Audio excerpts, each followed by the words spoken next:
Pois é. Joia. De novo, né? Então, tá aparecendo para vocês aí. Joia. Então, lembrando, novamente, a gente está fazendo essa série de mensagens, baseado nesse livro 9 Marcas de uma Igreja Saudável, do Mark Dever. Reconhecendo que não é um livro inspirado, mas é um livro de alguém que tem buscado viver e pastorear a igreja de acordo com a palavra. A nossa proposta é entender algumas características básicas que nós devemos observar em uma igreja saudável e como é que a gente pode aplicar essas características na nossa realidade como igreja. Nós já vimos alguns assuntos, né? Então a gente já viu a pregação expositiva, a teologia bíblica, certo? Entendendo a teologia bíblica como a nossa capacidade, ou vamos dizer assim, uma ferramenta para que a gente entenda a história principal da Bíblia como sendo a história de Jesus, o Evangelho, que é o poder de Deus para salvar todo aquele que crê, também o entendimento bíblico da conversão, aquela questão de ser uma mudança de direção na vida de uma pessoa chamada por Deus, à medida que ele dá a fé e promove arrependimento, fazendo isso por meio da pregação da palavra. Então, interessante como esses itens acabam, né? A teologia bíblica, o evangelho, a conversão acabam se relacionando, e depois o entendimento bíblico do evangelismo, como é que então nós proclamamos o evangelho, como é que nós proclamamos as boas novas de uma maneira bíblica, de uma maneira que a pessoa seja capaz de realmente tomar uma decisão e se arrepender e confiar em Cristo.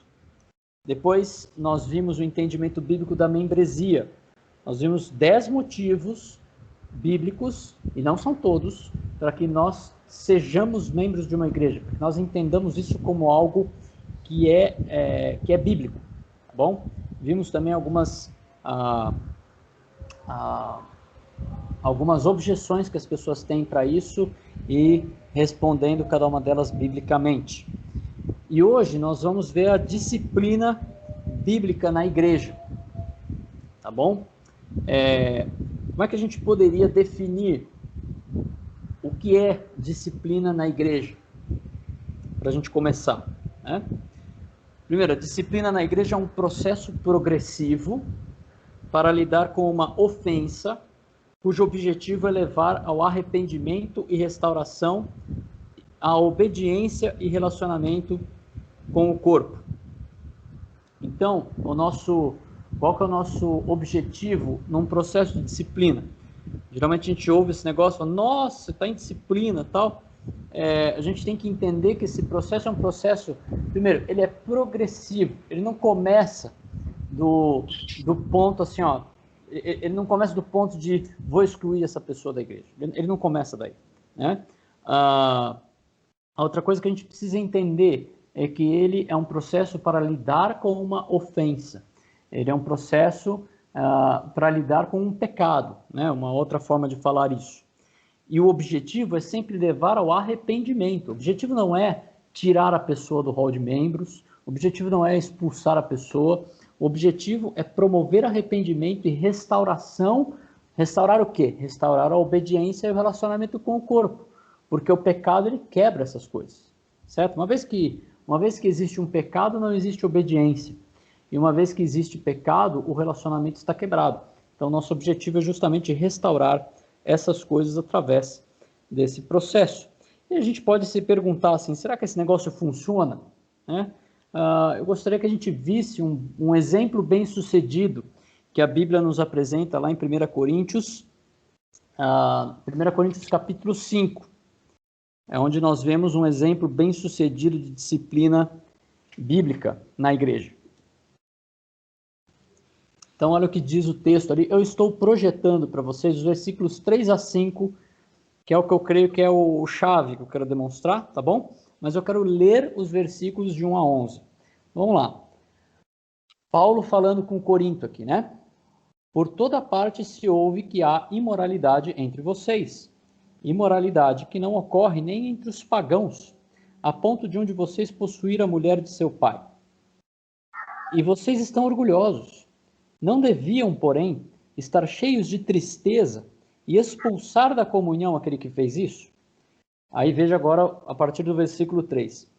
Apesar de eu não estar presente fisicamente, estou com vocês em espírito. Já condenei aquele que fez isso, como se estivesse presente.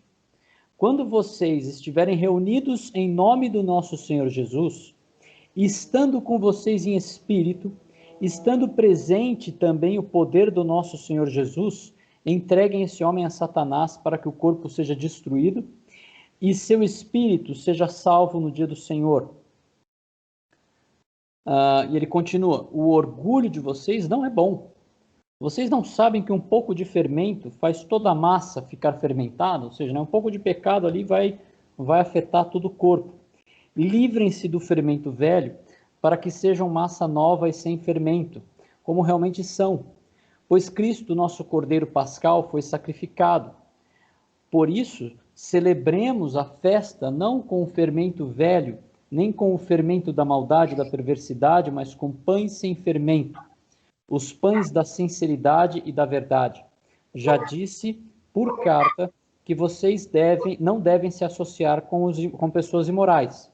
Com isso, não me refiro aos imorais desse mundo, nem aos avarentos e ladrões, ou aos idólatras. Se assim fosse, vocês precisariam sair desse mundo. Mas agora estou escrevendo para que vocês não devem se associar com qualquer que, dizendo-se irmão, seja imoral, avarento, idólatra, caluniador, alcoólatra ou ladrão. Com tais pessoas vocês nem devem comer.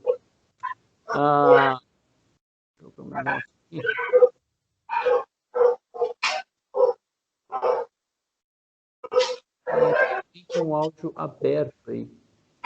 Aqui eu estou fechando já. Beleza. Ótimo. Então, nossa, a gente lê um texto desse, né? Hoje em dia, talvez o pessoal ia falar, né? Que absurdo, né? Como é que pode expulsar alguém desse jeito? Mas a gente vai observar o resultado desse processo, né? O que está acontecendo aqui é que um irmão, ele foi pego numa imoralidade ali. Aliás, ele estava vivendo na imoralidade e ninguém estava fazendo nada na igreja ali. E aí Paulo fala assim, vocês não deviam ter motivo de orgulho, devia ser motivo de vergonha, né? Vocês tinham que expulsar essa pessoa do meio de vocês. Inclusive ele fala assim, na presença, eu estando em espírito e considerando o próprio Senhor Jesus estando presente em vocês, vocês têm que entregar essa pessoa a Satanás para destruir o corpo e salvar a alma. Ele está considerando assim, se camarada é convertido, ele pode até ser convertido, mas ele tem que ser expulso do meio de vocês, né?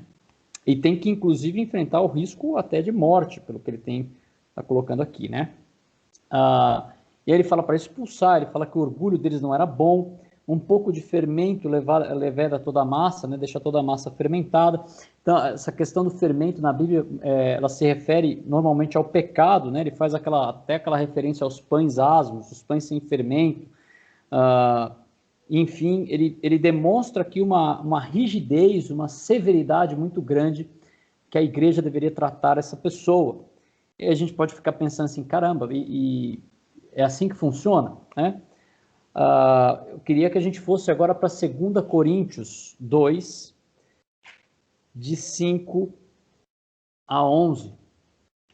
Eu estou projetando os versículos 6 a 8, tá bom? Seria bom se você abrisse a sua Bíblia em 2 Coríntios 2, para a gente ler os versículos 5 até o 11. Olha que interessante. Se um de vocês tem causado tristeza, não a tem causado apenas a mim, mas também em parte para eu não ser demasiadamente severo com todos vocês. E aí ele entra no versículo 6. A punição que foi imposta pela maioria é suficiente. Agora, ao contrário, vocês devem perdoar-lhe e consolá-lo para que ele não seja dominado por excessiva tristeza.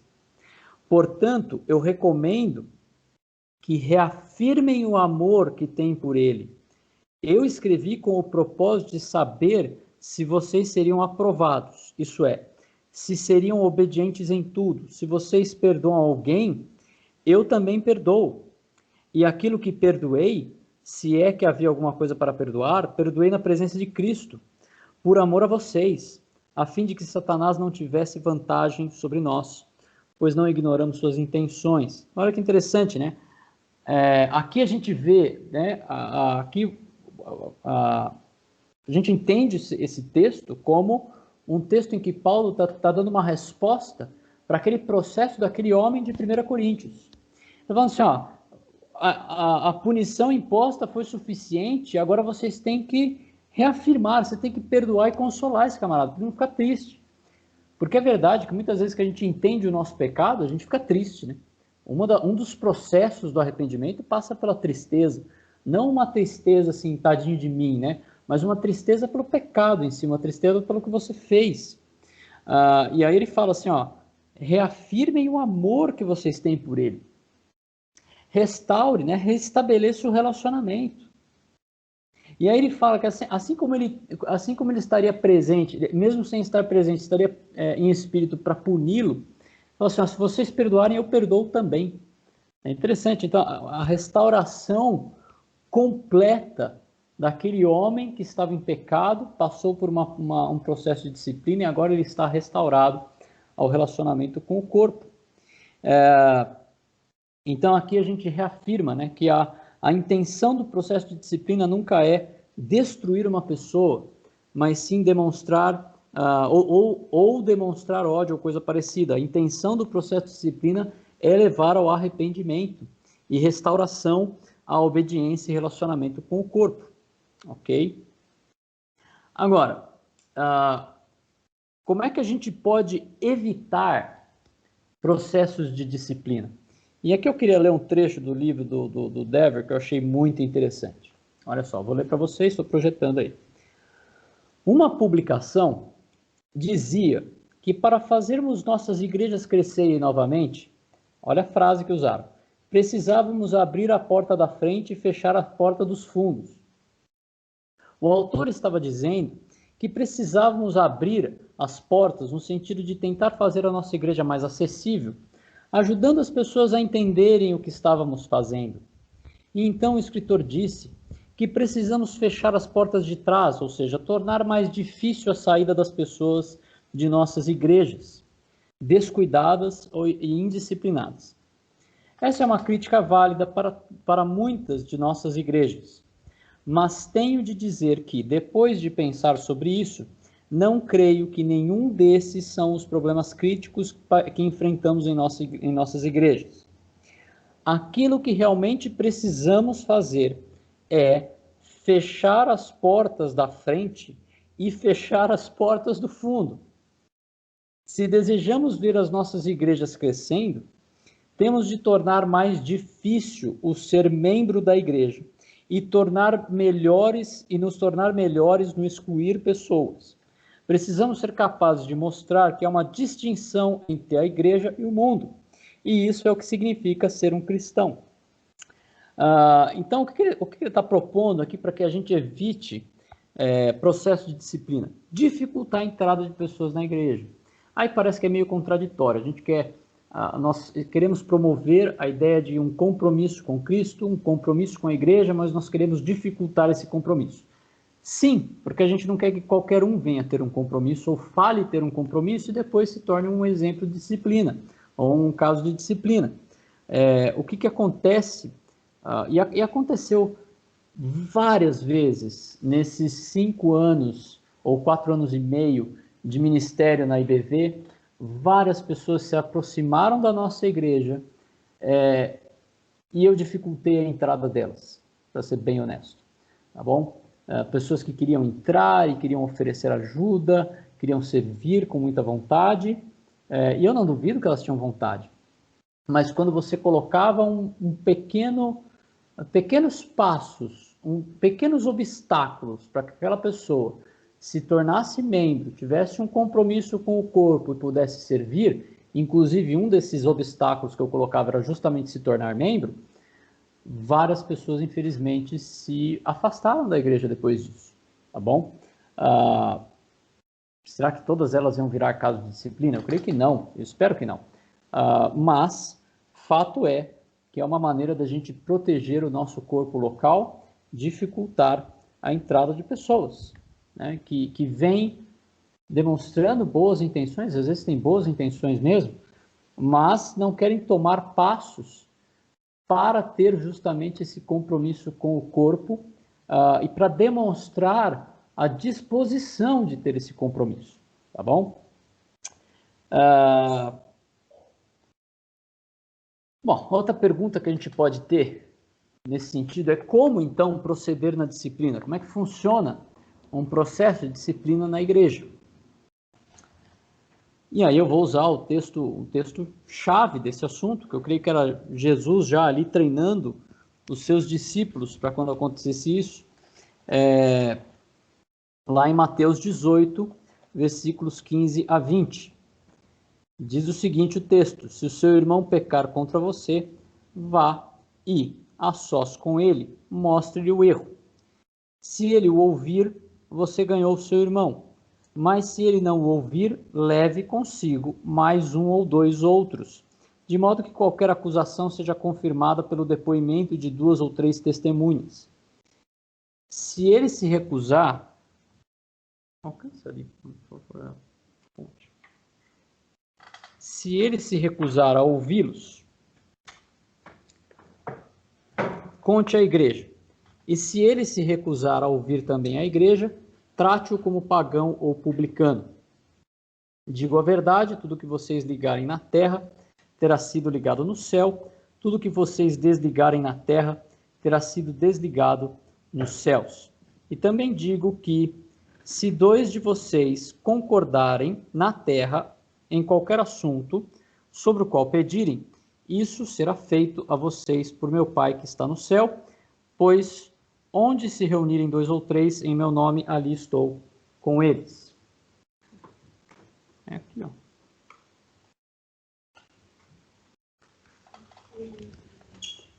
É esse aqui. Só me entregar aqui. Obrigado. Deixa eu ligar aqui que ele avisou da tomada aqui, da bateria. Ótimo. Então, esse é o texto-chave para a gente falar de disciplina na igreja, tá bom? Lembra que eu falei que a disciplina ela é um processo progressivo para lidar com uma ofensa cujo objetivo é levar ao arrependimento e restauração à obediência, o relacionamento com o corpo, tá bom? Então, como é que funciona? Quais são os passos que ele fala para tomar? Bom, se observar um pecado na vida de um irmão, você procure e repreenda. Ele fala, se o seu irmão pecar contra você, vá e a sós com ele, mostre-lhe o erro. Se ele ouvir, você ganhou o seu irmão. Então aqui, esse procedimento, a primeira coisa que a gente deve entender aqui, quando você procura alguém para uma ofensa, esse procedimento ele deve ser baseado nas escrituras. Quando fala pecou, né, uma pessoa pecou contra você, bom, a gente deve entender que esse pecado, ele tem que ter um fundamento bíblico, né? Ele deve ser um pecado que Deus reconhece esse pecado, certo? Então esse procedimento ele deve ser baseado nas escrituras. E aí eu peguei aquele texto famoso, que a gente usou várias vezes no autoconfrontação também, que é 2 Timóteo 3,16, que diz que toda a escritura é inspirada por Deus e útil para o ensino, para a repreensão, para a correção e instrução na justiça. O que a gente tem que entender é o seguinte, né? Não sou só eu o ofendido. Quando o irmão peca contra mim, não sou só eu o ofendido. O primeiro ofendido e maior ofendido é Deus.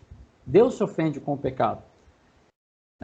E quando a gente vê esse texto, né? Toda a escritura é inspirada por Deus e útil, ele é útil para 4 coisas, basicamente, né? Para o ensino, para a repreensão, correção e instrução na justiça. Então, primeiro nós ensinamos uma pessoa como ela deve viver, e é isso que a gente faz todos os domingos, certo? Todos os domingos, todo o grupo céu, todo o discipulado, é um ensino de como Deus deseja que vivamos. Mas se a pessoa se desvia e peca, então você repreende. Você vai lá e mostra para ela assim, olha, a Bíblia ensina isso e você está vivendo de outra maneira. E você corrige. Você está vivendo de outra maneira e a maneira correta de viver é essa aqui. Lembra o seu ensino? Você corrige o caminho da pessoa para que ela possa então ser instruída na justiça e seguir no caminho correto. Isso nos ajuda então a demonstrar para ela que o maior ofendido é Deus, porque é bíblico, existe um princípio bíblico sendo quebrado. O nosso interesse quando a gente repreende um irmão não é defender a nossa honra, Ok? Assim, ó, eu fui ofendido, olha, eu estou muito ofendido com você. Não é isso. Mas a questão é, Deus se ofendeu com aquilo. Né? Eu me sinto ofendido por aquilo que ofende a Deus. Como cristão, aquilo que ofende a Deus me ofende. E eu vou então repreender aquele irmão, porque ele está pecando contra Deus. Eu não sou o principal ofendido pelo pecado, né? Mas se a pessoa está me ofendendo, de fato, ela está ofendendo a Deus, que ensinou aquilo e ensinou o que é repulsivo diante dele. Se esse irmão, então, se arrepender, você ganhou esse irmão, né? Ou seja, o relacionamento está restaurado. Ele foi trazido de volta à segurança, de volta à obediência, ok? Mas pode ser que ele resista. Então, existe um outro passo aqui, né? Se ele recusar-se a ouvir, procure ajuda, mas não espalhe, certo? Mateus 18, versículo 16 fala, mas se ele não ouvir, leve consigo mais um ou dois outros, de modo que qualquer acusação seja confirmada pelo depoimento de 2 ou 3 testemunhas. Então, você precisa de mais uma ou duas pessoas com você só, tá bom? A gente não quer, e aqui a ideia não é criar um impacto ou uma pressão adicional. O objetivo aqui é simplesmente que você tenha testemunhas de que aquela pessoa pecou de fato e que ela está resistente à repreensão, tá bom? E assim, não deve ser... Por que eu coloquei não espalhe, né? Porque a gente deve ser sensível a essa pessoa também. Ela está lutando com o pecado. Ou ela está cega com o pecado. E a gente precisa ser muito cuidadoso, porque a gente não quer expor essa pessoa mais do que o esperado, mais do que o necessário. Desculpe. A gente não quer fazer mais do que o necessário. Então a gente vai expor assim, é um processo progressivo. Eu tentei conversar com aquela pessoa, ela não me ouviu. Então eu levo um ou dois comigo, para que veja assim, de fato existe uma ofensa contra Deus ali, de fato existe um pecado que precisa ser tratado, e de fato aquele irmão está resistindo. E a nossa expectativa é claro que acontecendo isso, esse irmão se arrependa. Mas pode ser que não ocorra isso, certo? Infelizmente tem um outro passo, porque é progressivo. Então, se ela não aceita, se ela não se arrepender, torne público. Então, versículo 17, ele diz, se recusar ouvi-los, conte à igreja. Então, imagine, né? Eu vou repreender o irmão, ele não me ouve. Então, eu levo mais duas ou três pessoas, mais uma ou duas pessoas comigo, e ele ainda não escuta. Então, o que vai acontecer é que você vai levar esse assunto para a igreja. Normalmente, isso acontece através do pastor. Né? Você leva para o pastor, ou se a igreja tem mais de um pastor, para um dos pastores. E então, esse assunto ele vai ser dado andamento para esse assunto, para que ele chegue à igreja. De novo, porque a igreja está interessada em que todos estejam em comunhão perfeita, né? Em comunhão plena, certo? Agora, a igreja, então, ela é desafiada a se envolver nesse assunto, a chamar esse irmão para o arrependimento, a orar por ele, a orar pelos envolvidos, clamar a Deus para que promova o arrependimento na vida daquele irmão. Deve procurá-lo, falar, irmão, eu estou orando por você, para que você tome uma decisão que agrade a Deus. Ou mesmo, irmão, eu fiquei sabendo o que está acontecendo, a luta do pecado que você está travando, a gente está pronto para te perdoar. Volta que a gente está pronto para te perdoar, caso você se arrependa. Então nós precisamos buscar esse irmão, demonstrando intenção de restaurá-lo. Não é uma intenção de excluí-lo, é uma intenção de chamá-lo de volta. Mas pode ser que isso não aconteça. E aí, se tornar público não adiantar, atenda à vontade daquele irmão. Vamos entender o que quer dizer isso. Versículo 17a, ele diz, a partir do versículo 17, ele diz, se ele se recusar a ouvir também a igreja, trate-o como pagão e publicano. Digo a verdade, tudo que vocês ligarem na terra terá sido ligado no céu, e tudo que vocês desligarem na terra terá sido desligado no céu. Também digo que se 2 de vocês concordarem na terra em qualquer assunto sobre o qual pedirem, isso será feito a vocês por meu Pai que está no céu. pois onde se reunirem 2 ou 3 em meu nome, ali estou no meio deles. Então, o penúltimo passo que eu gostaria de apresentar da disciplina, né? A gente pode achar que esse é o último, mas eu gostaria que sempre esse fosse o penúltimo, tá bom? O penúltimo passo da disciplina, então, é atender à vontade daquele irmão e reconheça-o como alguém que não pertence mais ao corpo, porque na verdade é isso que ele está fazendo. Quando ele não se arrepende, ele está afirmando: eu não quero mais o corpo, eu não quero mais ter comunhão com esse corpo. Eu estou rebelde. E nós, na verdade, estamos como igreja reconhecendo esse fato, reconhecendo algo que ele já tem demonstrado. Esse é um ponto difícil, porque o corpo ele deve cortar relacionamento com a pessoa. Quando você encontra a pessoa na rua, você pode até evitar a pessoa, mas o ideal é que você cumprimente a pessoa e diga: e aí, meu querido, quando é que você vai voltar a se reunir com a gente? Vai chamá-lo de volta. Porque a intenção não é excluir, a intenção é chamá-lo ao arrependimento, ok? Lembre-se, a intenção da disciplina é trazer a pessoa de volta, promovendo arrependimento e restauração. Se a pessoa é da sua família, você possivelmente vai encontrar com essa pessoa. E você deve aproveitar toda a oportunidade possível para chamá-la de volta. E então, quando é que você vai voltar para o corpo? Nós amamos você, nós estamos prontos para perdoar você. Quando você vai se arrepender e voltar? E aqui muitas vezes a pessoa vai te dar uma desculpa parecida com das pessoas que não querem ser membros da igreja, né? Algumas podem dizer assim: não, eu continuo sendo cristão, né? Agora, se não houver arrependimento genuíno, fica difícil a gente defender que realmente essa pessoa é cristã. Se houve arrependimento, de fato, então, voltar para o corpo e demonstrar arrependimento deve ser a coisa natural a se fazer. E se não volta para o corpo, né,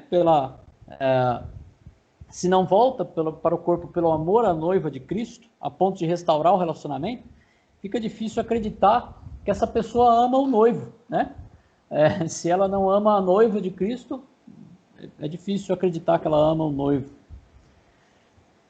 Outra desculpa que acontece muito é: não preciso estar com os irmãos para ser cristão. Lembra que a pessoa que não quer ser membro de igreja, ela fala algo parecido? Aí você tem que mostrar que isso é uma mentira. Lembrar daqueles 25 mandamentos recíprocos, mandar, como a gente viu, né, na semana passada, mandamentos esses que só podem ser cumpridos no contexto de igreja. Um ponto importante aqui é que a pessoa, elas são excluídas, elas normalmente não compreendem ou não dão atenção, é que o ato da exclusão ele é reconhecido por Deus, né? O versículo 18, 19 fala: digo a verdade, tudo que vocês ligarem no céu terá sido desligado, tudo que vocês desligarem na terra terá sido desligado no céu. Tudo que vocês ligarem na terra terá sido ligado no céu. O que ele está falando aqui é que, na verdade, o que nós estamos fazendo é reconhecendo algo que Deus já fez. Deus já desligou aquela pessoa. Já terá sido desligado. Ele já foi retirado. A gente está reconhecendo o que Deus está fazendo. E muitas vezes isso não fica claro, a pessoa não compreende. Isso, inclusive, o próprio Senhor Jesus está presente nesse processo, né? Versículo 20 vai falar isso: pois onde se reunirem 2 ou 3 em meu nome, ali estou no meio deles. E aqui esse texto é muito mal usado, né? Como se, onde estão 2 ou 3 tem culto, né? Não, ele está falando onde 2 ou 3 se reúnem para reconhecer essa disciplina, eu estou com eles. Estou ali junto. Interessante que é possível, inclusive, observar uma semelhança disso com 1 Coríntios 5:4, quando fala: quando vocês estiverem reunidos em nome do nosso Senhor Jesus, estando eu com vocês em espírito, estando presente também o poder do nosso Senhor Jesus Cristo. Veja que interessante, né? Paulo ali, naquele processo de disciplina que ele está lidando, ele está reconhecendo a presença de Jesus, assim como Jesus afirmou que estaria ali nesse tipo de procedimento. Agora, existe o último passo, tá bom? Da disciplina. E por que que eu falei que é o último? Eu gostaria que sempre esse fosse o último passo, que é, se esse irmão se arrepender, perdoe. Se ele passar por todo esse processo de disciplina, inclusive a ponto de ser excluído do corpo, o nosso maior desejo é que ele se arrependa e seja perdoado, seja restaurada a comunhão. Versículos 18, 21 a 22, que é a continuação daquele texto que a gente viu, aquele texto-chave sobre disciplina, é Pedro perguntando a Jesus sobre perdão. Olha que interessante, né? Pedro aproximou-se de Jesus e perguntou: Senhor, quantas vezes deverei perdoar o irmão quando ele pecar contra mim? Até 7 vezes? E Jesus respondeu: eu digo a você, não até 7, mas até 70 vezes 7. Muito importante que esse é o próximo assunto que vem à tona. Né? E dá para entender, dá até para entender que parece que faz parte da mesma conversa. E aí o perdão vem à tona. Né? O perdão é o próximo assunto que eles tratam ali. O objetivo final da disciplina na igreja não é a exclusão. O objetivo final sim, assim como aquele irmão de Paulo, né, que Paulo repreendeu em Corinto, é restaurar a comunhão, promover arrependimento. Eu creio que hoje o principal motivo para nós termos pouco efeito da restauração promovida pela disciplina é que a pessoa que é disciplinada, ela não sente o peso dessa disciplina, ela não sente o abandono da comunhão. Os irmãos falham em amar essa pessoa, mantendo o relacionamento como se nada tivesse acontecido. E mantém aquela pessoa no ciclo de amizades, mantém o contato nas redes sociais, como se nada tivesse acontecido, como se estivesse tudo bem, e não está. Além disso, essa pessoa, ela chega para uma outra igreja e ela é recebida como se tudo tivesse certo, não está tudo certo. Na verdade, aqueles irmãos ali, eles não te amam, eles te excluíram, mas eles não te amam. Nós te amamos, vem aqui, meu irmão. Isso está errado. Isso é um pecado, isso é uma falha que as igrejas têm cometido de acolher irmãos que estão em disciplina, que foram excluídos de outras igrejas. Tá bom? Deus nos ajude a também não cometer esse tipo de falha. Algumas perguntas para a gente pensar em relação a esse assunto. Você ama seus irmãos em Cristo a ponto de alertá-los do pecado? Se você perceber que alguém está pecando, alguém está caminhando de uma maneira, ou está num caminho aquele caminho que vai terminar em morte, alguém que não está vivendo de forma digna do chamado, que é o nosso tema desse ano, a maior demonstração de amor que você pode ter por esse irmão é confrontá-lo em amor e alertá-lo quanto ao pecado, na esperança de que o Espírito Santo o convence. A outra pergunta que a gente pode fazer é: como é que você tem respondido quando um irmão o alerta de um possível pecado? Então, amado, quando um irmão te alerta de um possível pecado, tenha certeza que ele parou, ele pensou, ele orou, ele lutou consigo mesmo e, por amor a você, ele se expôs para alertá-lo em relação ao pecado. Por isso, quando o irmão te alerta quanto a um possível pecado, pelo menos você deve responder: eu vou orar. Né? E fazer aquela oração: sonda-me, Senhor, e vê se há em mim algum caminho mau. Bom, essa semana eu recebi um alerta, uma repreensão de um irmão. Não era necessariamente um pecado, mas uma crítica a algo que eu havia falado. E num primeiro momento eu fiquei surpreso, num segundo momento eu conversei com Deus, então eu fiquei mais animado, porque eu tenho certeza que aquela pessoa, ela estava interessada no meu bem e no bem de outras pessoas que eu amo. Né? E aquela pessoa me amou a ponto de me repreender, a ponto de me confrontar. E aí eu pude aprender algo com essa pessoa. Isso é um processo excelente, amados, de como Deus nos humilha, inclusive usando outros irmãos, e a gente pode então perceber que, poxa, eu posso glorificar a Deus mais nesse assunto. Uma outra pergunta: há alguém que foi excluído da igreja e você mantém relacionamento? Você tem chamado essa pessoa para o arrependimento e para voltar à comunhão? Então, queridos, se uma pessoa foi excluída da igreja por um pecado cometido e nós mantemos relacionamento absolutamente normal com essa pessoa, a gente está eliminando absolutamente o efeito da disciplina.